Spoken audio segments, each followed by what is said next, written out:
Hi, welcome back to the Political Beat at lfpress.com. I'm Pat, this is Chip. We cover City Hall and various and sundry things related to it for the London Free Press and lfpress.com.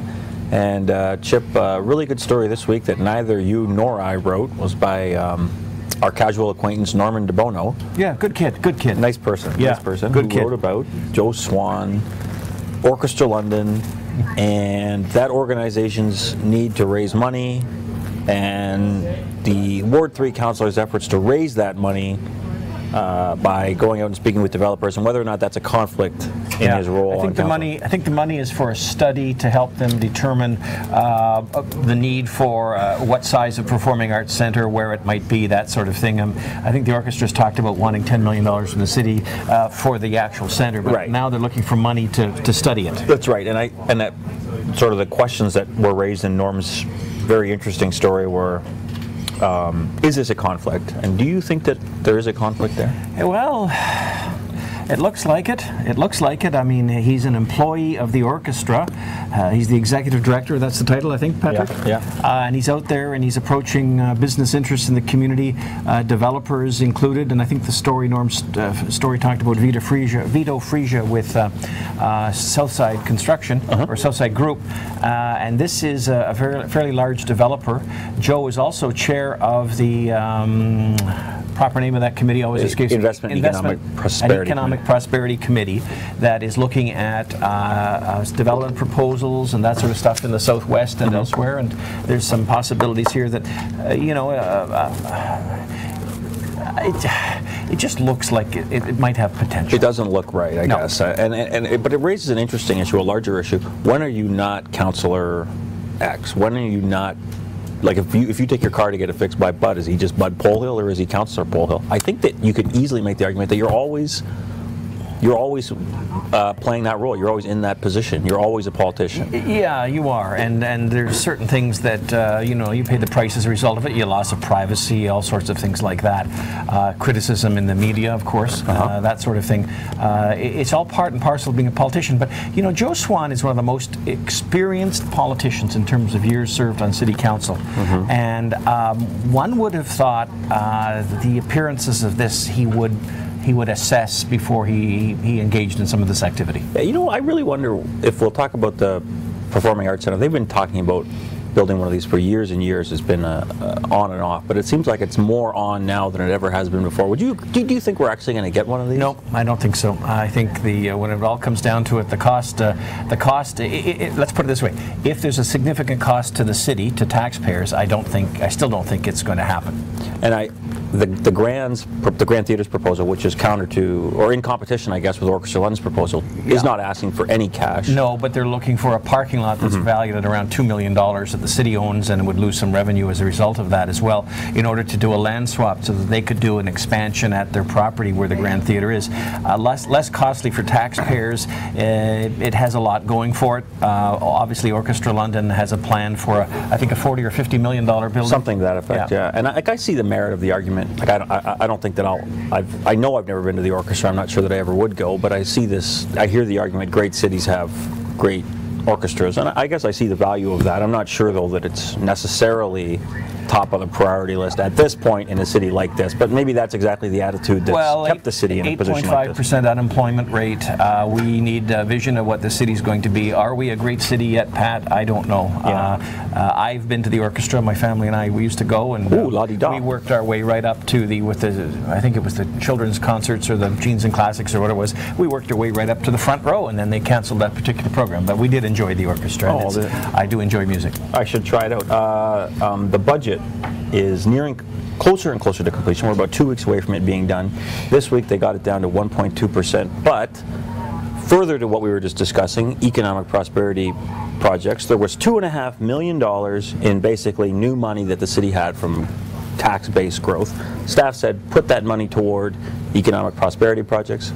Politicians, including Joe Swan and the mayor, said no, we'll put it toward taxes. And I think what we have here are two Competing visions. Yeah, two competing visions. We got holding the line on taxes, growing the city, and that was a pretty clear clash right with that 2.5 million. And we said here at earlier sessions of our little dog and pony show that it wasn't going to be it was going to be difficult to get a tax freeze when they had all these tens of millions of dollars worth of economic prosperity projects. Well, how did they resolve that this week? All those projects, they invited Londoners to come forward. They had 49 they assessed. They made a short list of 5 or 6. 5 of them, yeah. And in fact, they've said, okay, well, we won't do it this year after all. We'll just put it off to next year. I would think a lot of people that came forward and took part in that process might be rather disappointed to realize that not a nickel of that is going to be spent this year, and that obviously no jobs will result. Yeah, and I'm actually working on a story now about the reaction in the business community, and I think there's a pretty clear perception, and the mayor and Councillor Swan would tell you it's a misperception, but they do understand where it's coming from, that these projects are stalled, that there is no momentum, that there is no sense of urgency. There's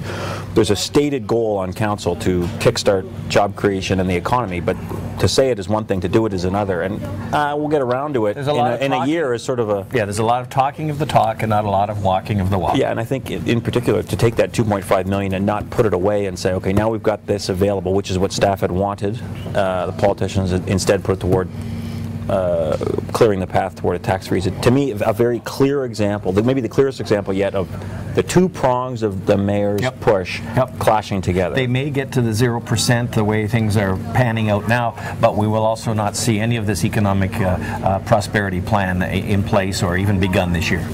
And even if we do, there's no money available to get it started, That's which right. is something that Councillor, and that's part of the story that I'm working on too, is Councillor Swan's trying to find where is this money going to in fact come from. And there's a few options available, but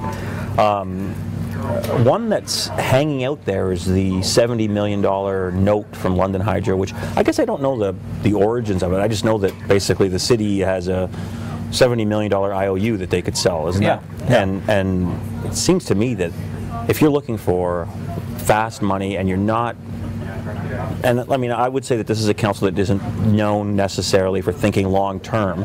If you're looking for an immediate solution to a problem that you have, that thing is just begging to be cashed in. I suppose. I mean, the city is the sole shareholder of London Hydro, and there's quite a valuable asset there.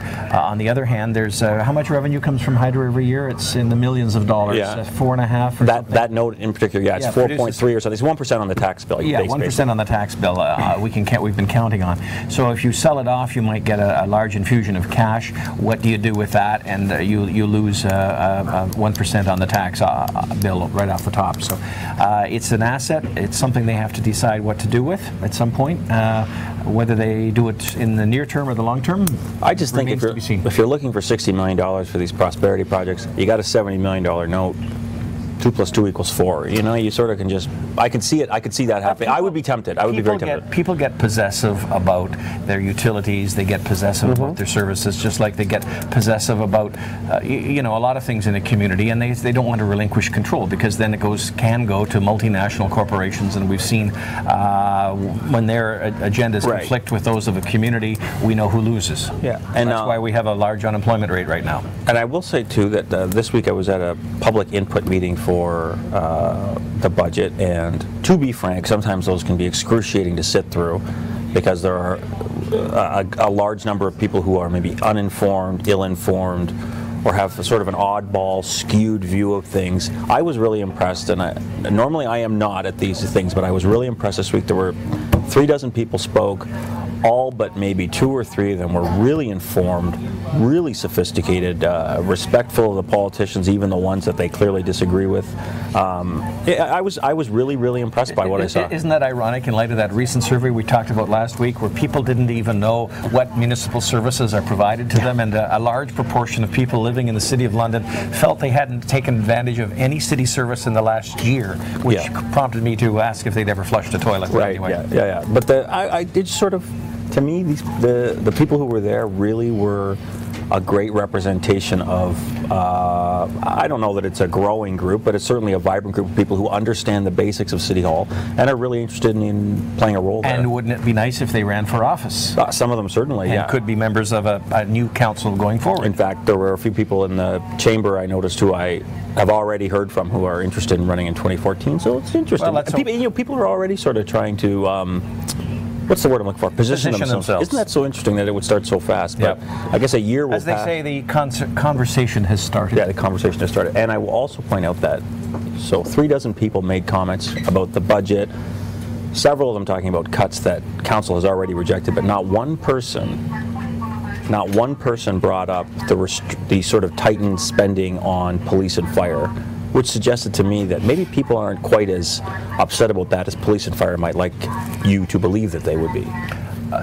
So you're saying that they're prepared to see cuts to police spending and to fire spending? Yeah, I wonder. And so these people would not be members of the Orser Chorus?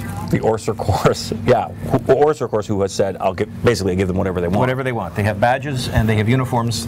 Whatever they want. And I really think that the mayor deserves some credit. The mayor, whose father was a police officer in Italy before he moved to Ontario, deserves some credit for standing up and saying, and I think his quote was, "I know how hard it is to say no to the police." He gets no credit for it, and that's because of some various and sundry other issues that are hanging over his head. But they said no to the police, and they tightened the reins on them, and I don't see a lot of public outcry about that. So no, and even the chief seemed to accept it as could have been a lot worse. Yeah, and I just think that any bureaucracy will only find efficiencies when you start to turn up the heat.